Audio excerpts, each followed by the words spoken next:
So lots of founders in the Valley will start things based on trends, as mentioned before. And at that point, it tends to be too late to be a first mover and be innovative, which you could debate. How can you be someone that lives in the future on the leading edge of technology? So I think the answer to this question is actually pretty simple. Just try to use all the bleeding edge hardware and software. Today that would be something like maybe using the Oculus headset or the Vive headset. But I think it's actually a really good question because it points out the fact that living in the future is actually a really good way to simulate what good startup opportunities are right around the corner.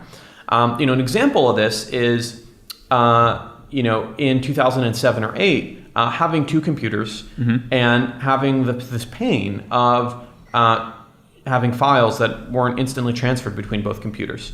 And I think the twist is not only to live in the future, but to kind of observe the hacky ways people are working around problems in the future. So if memory serves, I think if I remember correctly, the Dropbox Hacker News launch thread had a lot of people saying, this isn't a real product or company. I already use rsync, which is basically a terminal, open source terminal library you could use to sync files between my computer. And they were obviously wrong about the company size, but they were right. They had solved that problem in a hacky way. So I guess I would say I would live in the future and also be aware of kind of very crude things people are building because they're in this very small audience of people living in the future and they can solve their own problems and try to see if there's something that you could generalize. And I think that's another strong point for being technical.